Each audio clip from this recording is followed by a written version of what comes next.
istilah susu ikan baru-baru ini banyak diperbincangkan oleh masyarakat. Dan susu ikan ini disebut bisa menjadi alternatif atau pengganti dari susu sapi dalam program susu gratis yang dicanangkan oleh pemerintahan baru nantinya, yakni di bawah kepemimpinan Presiden Prabowo Subianto dan juga Gibran Rakabuming Raka. Tapi kita akan kupas tuntas pemirsa, karena banyak sekali pertanyaan-pertanyaannya. Salah satu pertanyaan besarnya adalah susu ikan gantikan susu sapi.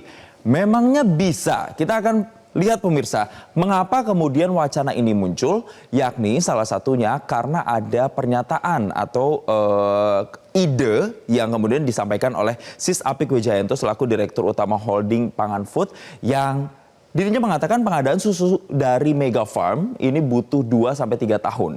Yang diusulkan maunya pengadaan yang awalnya memaksimalkan ke peternak lokal di seluruh Indonesia. Tetapi jika tidak mungkin ada produk alternatif yang bisa dilakukan sebagai pengganti susu sapi.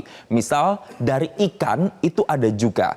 Nah, pemirsa pertanyaannya, pasalnya untuk bisa memenuhi kebutuhan susu sapi di Indonesia, Indonesia sendiri itu tidak mempunyai jumlah sapi perah yang mumpuni. Dan isu ini kemudian mencuat ditambah lagi dengan pernyataan yang disampaikan oleh Direktur Utama Holding Pangan Food, yaitu Sis Apik Wijayanto. Itulah yang kemudian bergulir dan membuat isu soal susu ikan ini kemudian diperbincangkan dan dipertanyakan apakah akan masuk ke program makan bergizi gratis dari Prabowo Gibran. Tapi kalau saya boleh mengutip pernyataan dari Wakil Ketua TKN sendiri menyatakan, Sylvester Matutina menyatakan itu belum ada pembahasan sampai ke sana dan belum diketok palu soal itu. Dan bahkan untuk ahli gizi Dr. Tan Shotian itu juga mengatakan bahwa kita harus bisa membedakan dulu ya, mana yang dikategorikan sebagai susu, mana juga yang dikategorikan sebagai non-susu. Dan nampaknya susu ikan itu belum bisa dikategorikan sebagai susu tradisional. Nah, terkait dengan respon, tentunya ada pro dan kontra juga. Mungkin kita akan bahas dulu yang pro. Ternyata yang nadanya atau tonnya ini pro itu disampaikan oleh Menteri Koperasi dan juga UKM Teten Mas Duki yang mengatakan seperti ini pemirsa.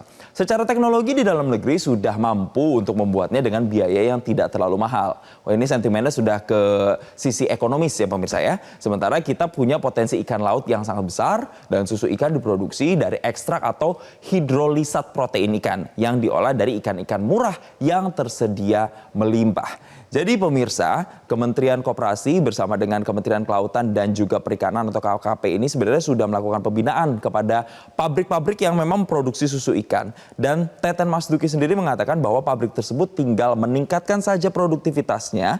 Dan Menteri Koperasi dan Usaha Kecil dan Menengah tersebut juga menilai bahwa teknologi di Indonesia sudah mampu untuk memproduksi susu ikan dengan harga yang tidak terlalu mahal.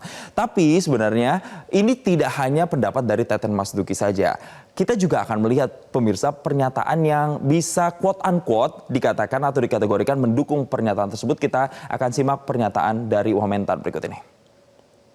Kebutuhan dari program susu gratis Pak Prabowo nanti akan menggantinya dengan susu ikan gitu. Itu sebetulnya bagaimana sih tentang susu ikan atau gimana Mas? Begini. Intinya apa sih sebenarnya tujuan makan bergizi itu? Anak-anak suka.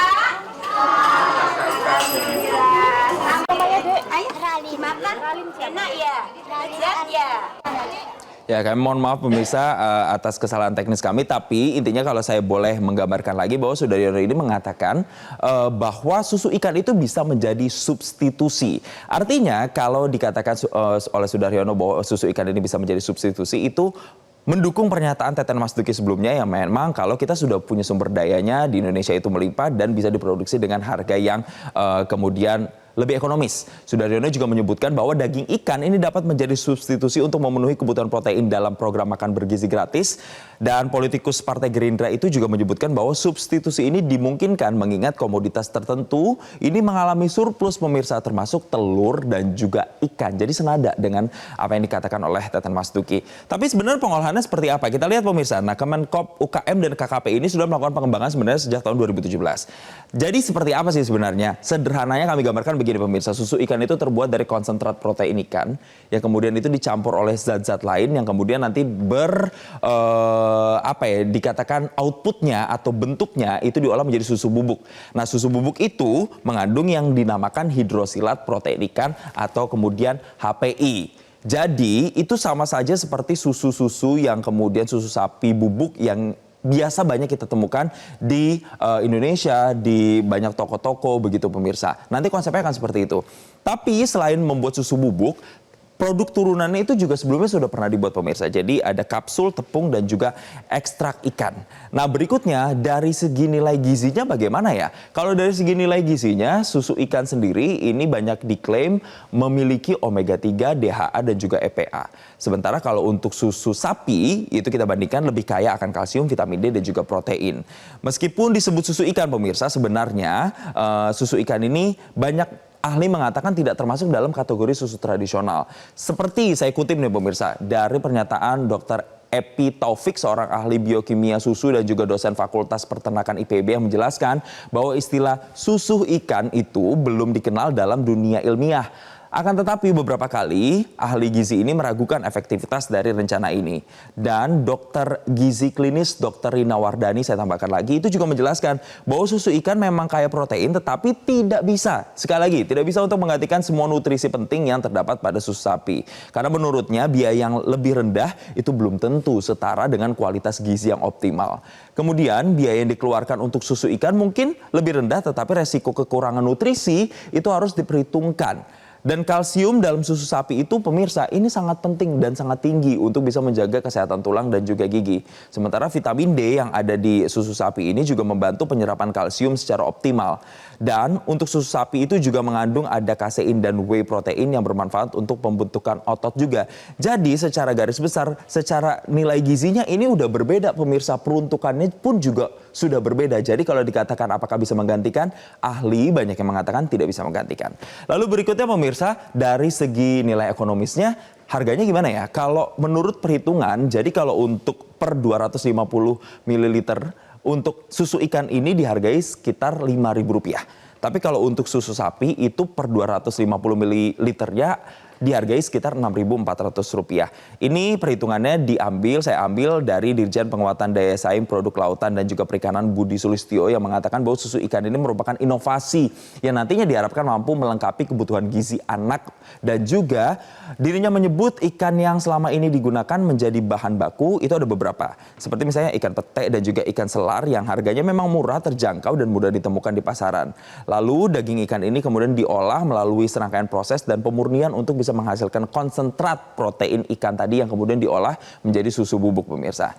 Dan untuk berikutnya, negara-negara mana saja sebenarnya yang sudah mengaplikasikan dan juga termasuk warganya yang mengkonsumsi susu ikan. Memang ada beberapa pemirsa yang menggunakan susu ikan sebagai alternatif ini. Yang pertama misalnya ada di Amerika Serikat, Jepang, Jerman, Tiongkok, India. Nah ini negara-negara yang memang sudah masyarakatnya sudah akrab dengan apa yang namanya bisa dikatakan sebagai inovasi atau kemudian sesuatu alternatif dari susu sapi, yaitu adalah susu ikan. Nah kesimpulannya begini pemirsa, memang sampai dengan saat ini masih banyak perdebatan terkait dengan susu ikan, apakah ini juga bisa masuk ke dalam program makan bergizi gratis. Tapi sekali lagi saya mau quote dari pernyataan ahli gizi Dr. Tan Shotyan yang menyatakan bahwa kalau dari segi gizi sebaiknya mungkin akan lebih baik jika ikan-ikan tersebut itu diolah menjadi makanan yang biasa kita temukan sehari-hari di meja makan, atau dalam bahasa kekiniannya disebut sebagai real food pemirsa, daripada harus diambil ekstraknya dan kemudian dilakukan pemurnian dan disebut atau dikategorikan sebagai susu. Karena sekali lagi tadi para ahli itu masih mengatakan bahwa susu ikan sendiri belum bisa masuk dalam yang namanya susu tradisional.